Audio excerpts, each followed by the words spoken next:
Bueno, pues seguimos con las conversaciones del día de hoy, de la sección de nuevas propuestas de ZsONAMACO.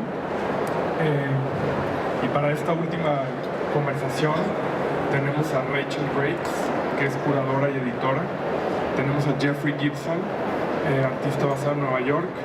Y tenemos a José Esparza y a Rodrigo Ortiz Monasterio, son curadores también. Entonces les pido un aplauso para recibirlos.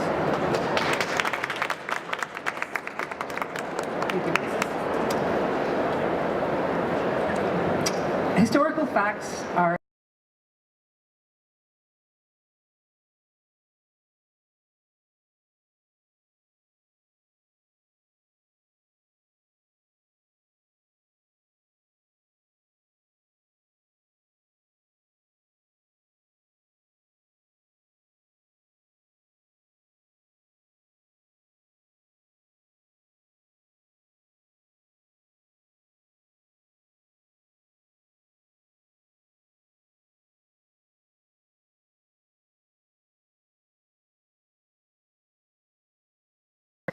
because they are part of the ever-changing present too.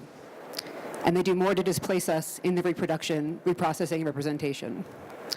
We're in a moment where we can learn and relearn from metahistory to use its uncertainty without getting stuck in post-structuralist dead ends. A lack of concrete sense of ownership or understanding combines with threads of reproduction and influence to create this living realization of the past and the future as unfragmentable, close, and denying of representability. Today's presentations telegraph historical artifacts and memories, resituating them as documents of the present and allowing them to shed light on contemporary situations through their reinterpretations up to the present. While avoiding the melancholy pitfalls of the archival turn, they offer a set of object and performance-based historical and material inquiries. Focusing in particular on materials from Native American culture, artist Jeffrey Gibson examines travel through time of specific objects as their method of production, distribution, and material construction relate to the uses and symbolic meaning. The curators and researchers José Esparza and Rodrigo Ortiz Monasterio present their project Pasajeros that re-examines artists and cultural operators who have traveled through Mexico. And we're going to start with Jeffrey. Great, thank you very much. Can you hear me? Oh, there we go. All right, so I just want to start a little bit. A lot of times when people see my work, they're not totally familiar with the materials. What you're looking at here are, they're actually referred to as tin jingles or jinglers. They came into Native American adornment of clothing around late 1800s, early 1900s. And I think what most people don't realize is that these would have been traded originally as the lids of tobacco tins or snuff containers. And what happens is it's just metal. Metal was being popularized at the time. It would be traded, and they would turn them on cones, and then they would adorn dresses with them. There's a story that this came to a medicine person who had a dream about the dress, and that 4 women came to him and would dance, and the sound of the jingles as they were dancing were a healing mechanism for people who were ill, for physically ill, and who were struggling. So I'm just going to show you a couple of things that come into the work a bit later. These 2 pieces here are parfleche containers. The first one on the left is a Lakota parfleche. It's probably made from bison rawhide. And the one on the right is from Blackfeet. Also, you see almost turn of the century there, 1890, 1900, and 1920. Still when the tribes were nomadic. And so these would be used to pack things like foods and just materials and clothing as tribes would move from location to location. So I'd looked at these for years, and I had always looked at them as anthropological objects. And ultimately, one day, I began to become more interested in the geometric abstraction that's painted onto the surface.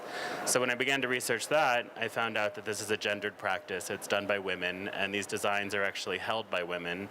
Oftentimes they're accompanied by songs and prayers, and the designs are reflective of identity, but also meant to protect the carrier of the objects. So when you compare this to modernist geometric abstraction, I just began to question sort of the differences, the amount of conviction that's involved, and also the amount of faith of what was was capable in what might otherwise be seen as a simple painting. So here, I think I hope this works. We'll see if this happens.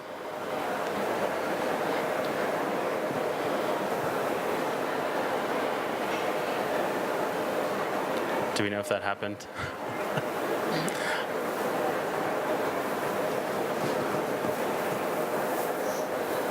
So as we're figuring this out, what I want to explain is, of course, going through the 20th century, many things changed.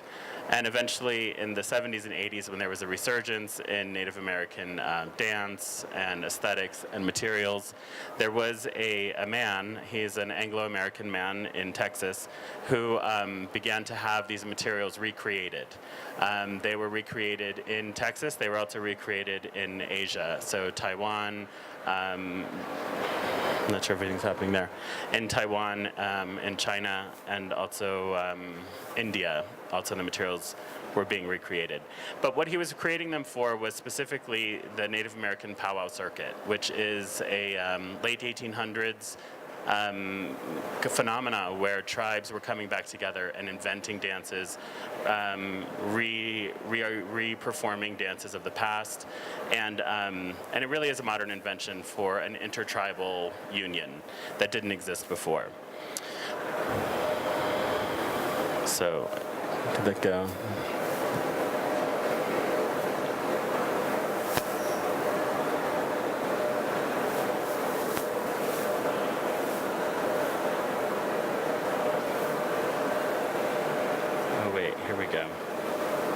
There we go. So now how do we get that on the screen? So this person, his name is Rex Reddick, and he, it's unfortunate, you can see it all on this little screen up here, but we're not able to share it with you. Okay, well, we'll move on. Let me come back to, how do we come back to the PowerPoint?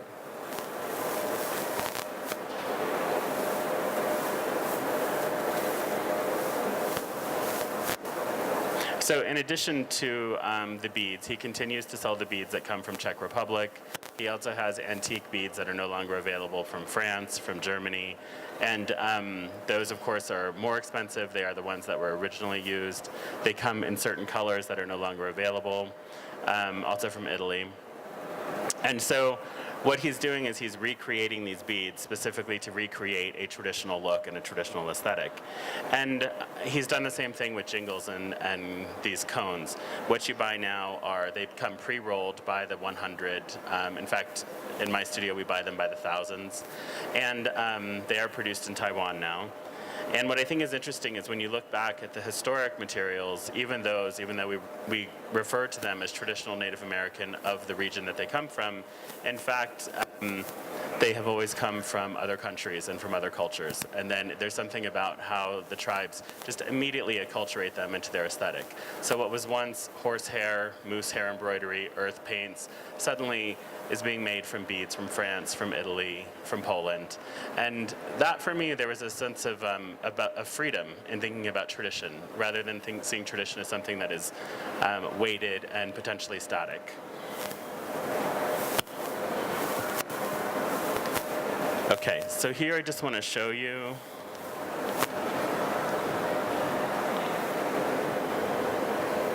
I don't know if we're in the video.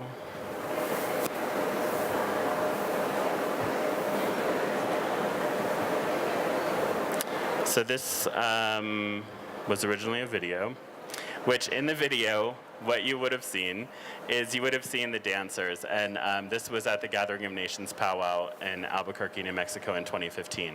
And so these are the women, these are the dresses that, contemporary dresses. And what I'm most fascinated about with powwows is that although they are rooted in tradition, they're competitive. It's where the individual actually wins awards, they earn a living because they excel at what they do. So this sense of this kind of collective, egalitarian, not wanting to stand out culture is something that steps aside. And I just wanted to show you here. So ultimately, how I use things in my work, I've learned a lot from studying these things. Most recently, in the past 2 years, I've begun to incorporate text into the designs. But what's been interesting is I found that I actually have to learn quite a bit from traditional bead workers. So for instance, we have templates. Everything has to be completely planned out. We have to know that we have the beads. We have to make sure that it fits correctly. We have to do samples. So as much as I want to, it's not even really a conscious desire to think in a contemporary fashion, but it's just that I'm doing and making from the experiences that I have today and from the environment that I live in. But I'm still having to be very much reliant on these traditions of beadwork, these traditions of even if you were doing quill work, if these were being made with porcupine quills or dyeing. But I also think there's something interesting that the materials that I'm using are still very much representative of a larger global economy in terms of where production is happening today.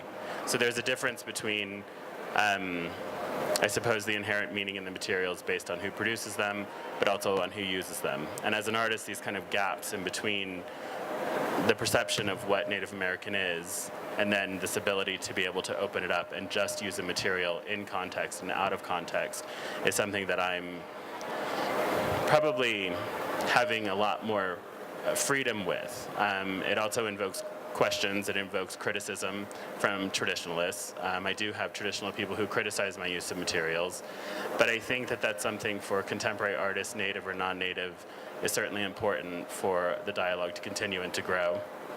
So those conversations are new.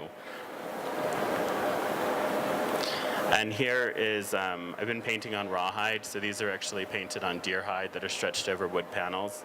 They are acrylic, and for me, they merge both a combination of modernist geometric painting, color, but also thinking about how a painting can also exist as an object, as opposed to this two-dimensional kind of illusion in a traditional Western American sense and European sense. And then these are the larger figures that I make. This is probably about 6 foot tall, and this is where all of the materials are incorporated. And all of these materials I purchase from either online stores or when I visit powwows and I collect the materials from vendors who are entirely there to support this group of dancers, this group of drummers, this group of people making dresses for their families and their communities. And this is one last piece titled Burn For You, and it's a smaller figure, also with rawhide and wool, copper jingles, and fringe, also from the same sources. So I'll just stop there for now. Thank you.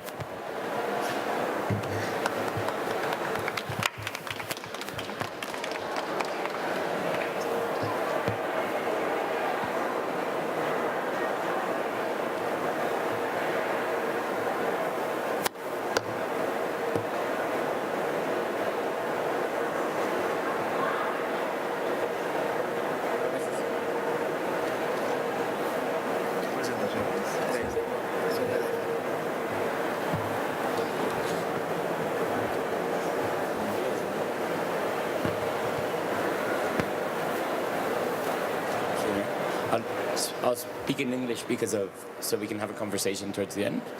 My name is José Esparza, and I work as associate curator at the Humberto Museum here in Mexico City. And along with Rodrigo Ortiz Monasterio, we worked on a project titled Pasajeros, which very adequately sort of speaks to what Rachael's opening quote mentioned, to trying to make a connection with history and how several artistic practices.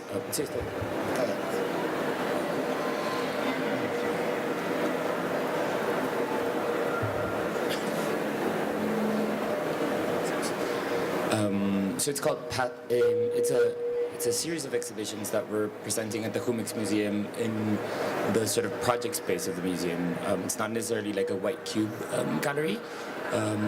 It's, as I mentioned, it's titled Pasajeros, which translates into passers-by or passengers, and basically, very specifically, what this aims to address is rescue in a way the very vibrant history of 20th century Mexico and try to bring that into a contemporary art museum, which primarily works with living contemporary artists.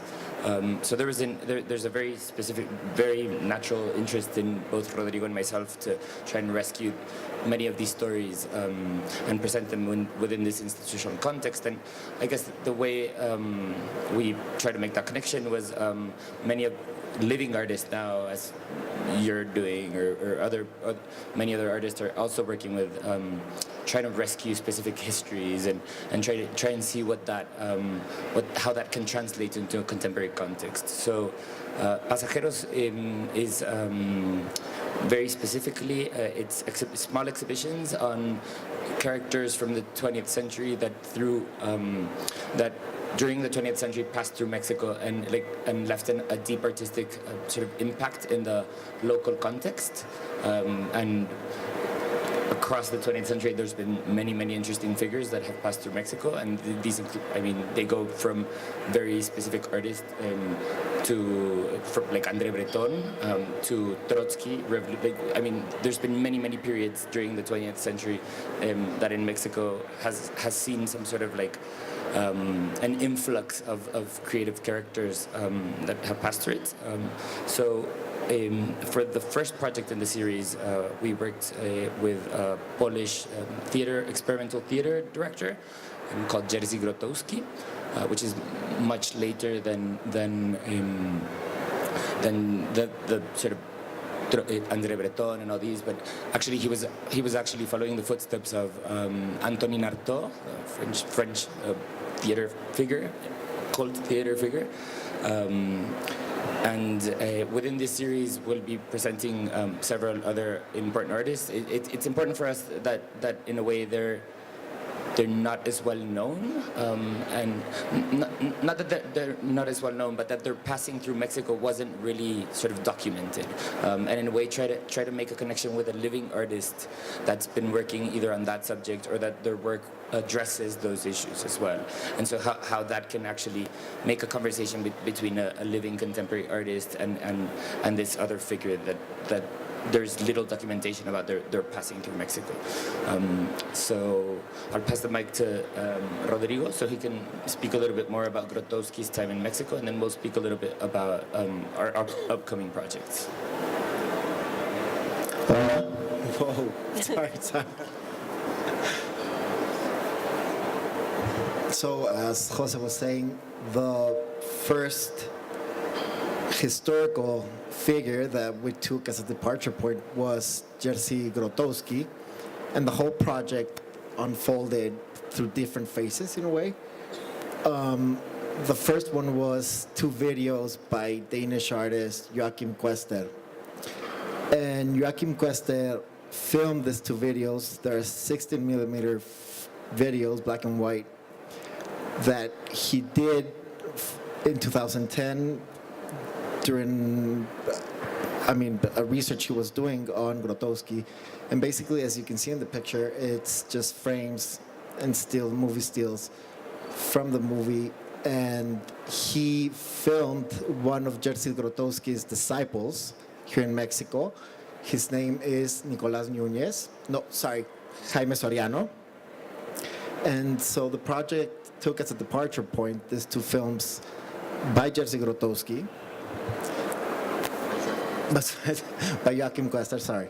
And we just talking a little bit about Jerzy Grotowski and kind of introducing Jerzy Grotowski to the Mexican context. He was a Polish filmmaker, a Polish theater director. During the 40s in Poland, he was still making theater in all its meaning. In which he included a stage, all the kind of props that a theater is kind of based on. And eventually he kind of faded away from actual theater and started making more of performance and happenings.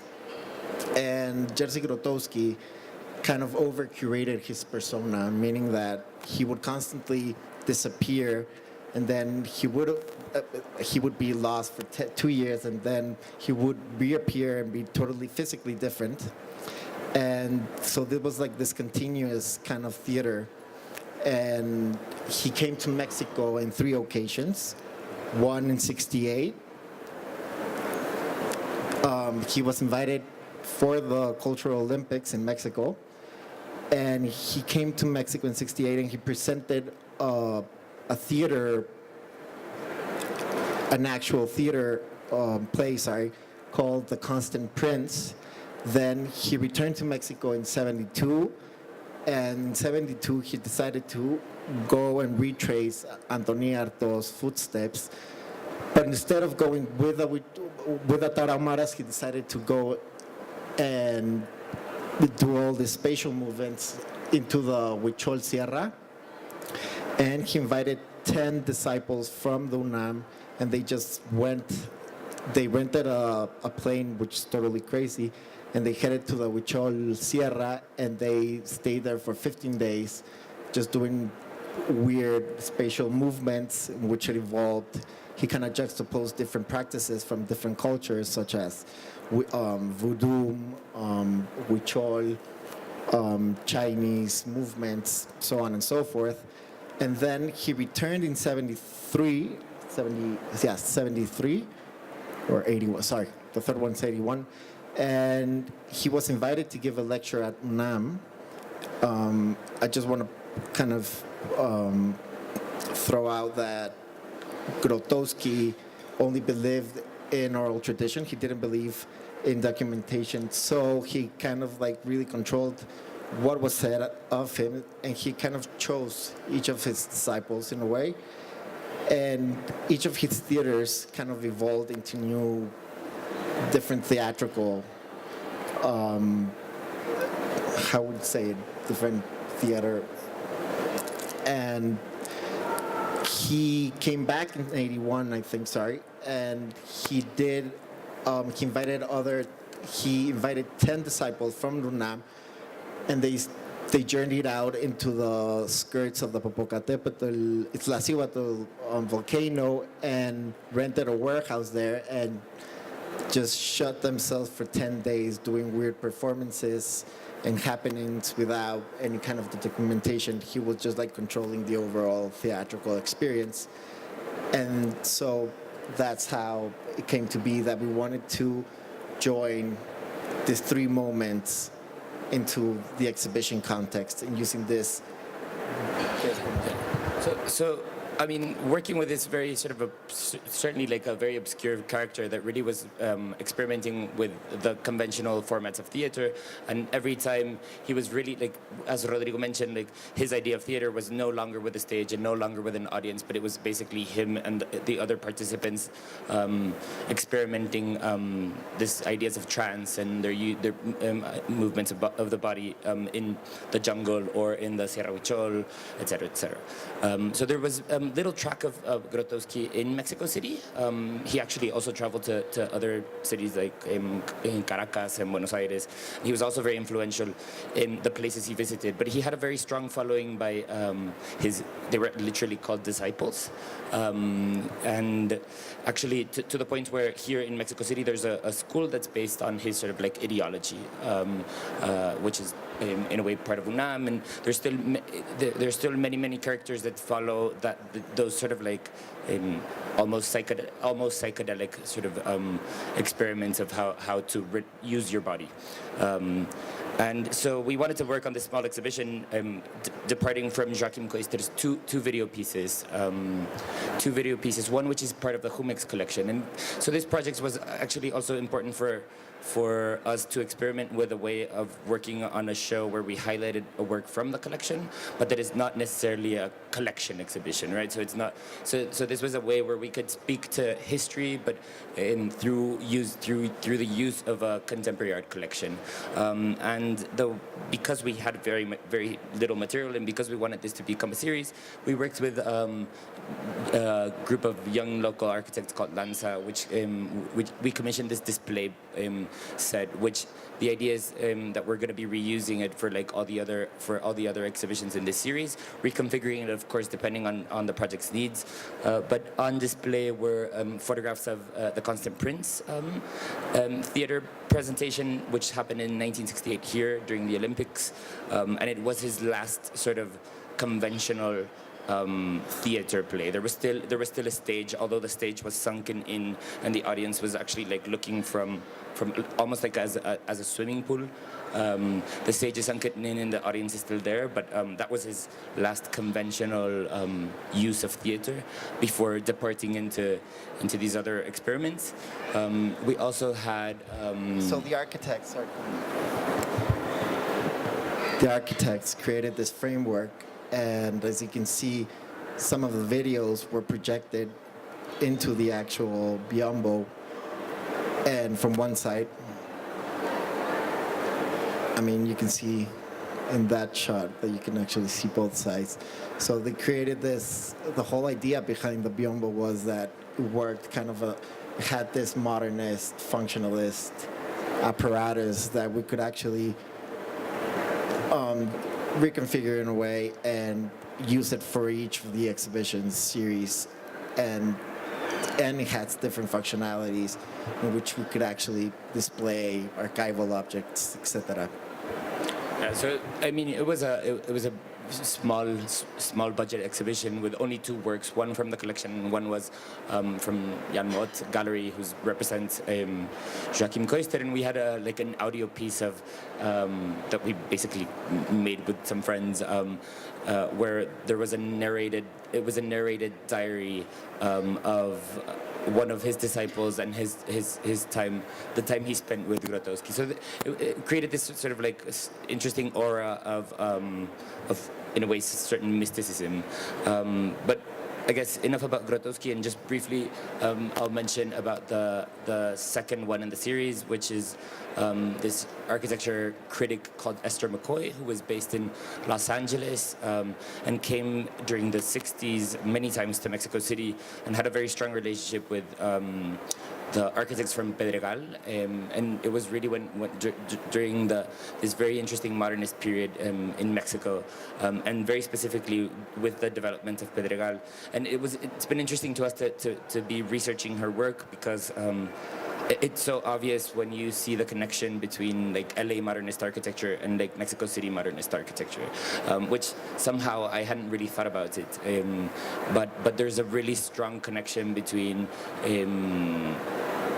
so like the architecture from Pedregal and how colorful it is and how open it is. So Esther McCoy was an editor for Art and Architecture magazine and was actually the one who commissioned the case study houses in Los Angeles. Maybe some of you have visited like the Eames house, which is the most well-known of them. But she was really influential in the development of modernist architecture in Mexico, and it's hardly ever mentioned. So I think it's going to be an interesting sort of like a different moment in the history of Mexico, but also a completely different subject, and it's actually in this case there's a lot of documentation on her work and her writing.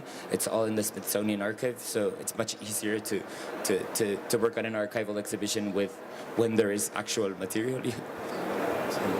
She had a strong relation with Clara Porcet, who was a Cuban designer based in Mexico City. And so in this case, similar to how we worked with Joachim Koister in the Grotowski exhibition, we'll be working with New York-based artist Terence Gower, who works a lot with sort of history of modernism in Mexico. Well, actually, like internationally, but very specifically in Mexico, and has actually done a piece on Esther McCoy before. So I don't know. It's an interesting series that we think really tries to rescue these moments or make connections between in this case Los Angeles and Mexico City, and I think we can maybe depart from there.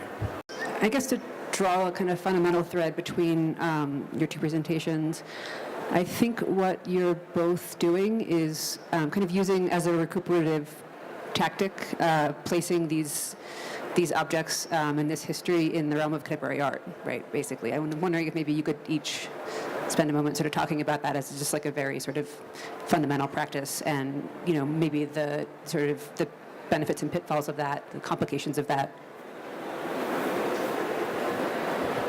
Yeah, actually, I've had a couple of really great conversations lately. As a Native American artist, and to identify as Native American artist, I think for many people is problematic to identify as by your race. But I think the reason why it was of interest to me is because I know that it's problematic, and I know that the work expands that. It has to expand that. So my hope has been that by allowing myself to be identified as a Native American artist, the work would supersede the perception of what that means. And I think part of it has to do with, that term Native American is just, it's almost, as much as it should be one of many ways to describe the work, it becomes the primary lens that people look at the work through. And that's a real problem, and it needed to be problematized. So I think what contemporary art has allowed me to do is to make a difference between a cultural practice versus a contemporary artist using a material. And that combination in and of itself creates problems for people. And the problems expand the language, and it allows people to articulate things in a much more expansive way. That took a very long time to happen, and it's only just now beginning to happen. So in a weird way, of course there have been other artists who have done this in the past, let's say, 20, 30 years that I'm aware of. James Luna, Jean Quick-to-See Smith, Edgar Heapabirds, Jimmy Durham. And I think that these sort of individuals who stood as individuals yet still held some sort of connection to a collective identity, it's not a comfortable place. And but I do think it's a necessary one for ultimately for the survival of the culture from which I'm from, and also incredibly proud of. So. It's interesting you mentioned Jimmy Durham because he also spent a lot of time in Mexico. So he's another possible passerby. But he lived in Cuernavaca, no? But I guess my interest in working with historical material or historical subjects, but then presenting them within a contemporary context is that, ultimately, art in general, contemporary art, really is somehow a cultural object, right? There is aspirations behind what this object is meant to say. It's trying to represent something that's from its time or from its present, right? And it's interesting to think about also contemporary art as some sort of a historic, like a relic in a way. Like it eventually will become this sort of like historical object as well. So it's interesting, at least for me, to try and make these connections, and because I think that only this way we'll be able to think about like different strategies of how to move forward, right? So having history so present and understanding how history is also somehow a social construct is important when you see contemporary art. So I don't know. Especially at an art fair. If you think of like all the speculation around contemporary art will eventually maybe water down, and having it next to some historical moment is interesting to put things in perspective. It will likely need its own recuperation by other means in the future. Yeah. You want to? Yeah. Sure. I think the pitfall for this was how to make an exhibition of such an enigmatic, kind of mysterious persona, and how to make an exhibition where there's no existent material. The only contemporary works were by Joachim. The others, most of them were like replicas of archival material. And so that was like a big obstacle overall, no? How to make an exhibition without any material. I can imagine that maybe Jerzy Grotowski, if he saw the exhibition, he would be totally pissed. But, it was amazing to invite disciples of Jerzy Grotowski to one of the events and have the discussion. Disciples who practice certain phases of Jerzy Grotowski's legacy, and it was amazing to incorporate their own language into a contemporary language and using the exhibition space to create this kind of aura and overall this dialogue between, kind of looking back at such an enigmatic persona as Jerzy Grotowski. So I think that was pretty amazing. I remember reading in your text that accompanies the exhibition that Grotowski left. He was in the U.S. for several years, also doing crazy experimental things, but he left because he felt like his influence was overextended, like it was too much. But, in hindsight. Other questions? In the audience? Should we go? Yeah, same. I just want to make 2 comments. The first one has to do with directionality.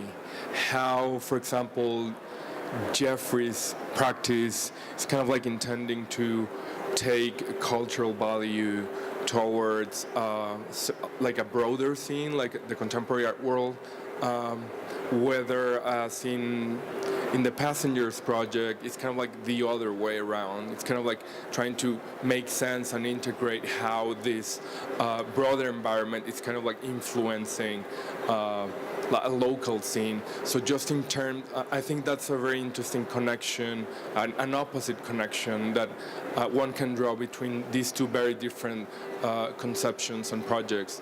And the other one is seeing, I was very interested in how Jeffrey said that he was kind of like conceiving his paintings as objects, because I also see this exhibition as an object itself. So I think that this notion of objecthood kind of like creates a distance in which one can kind of like try to discern things or kind of like dissect what's really happening, what's unfolding in these cultural values. Do you want to comment on that, or?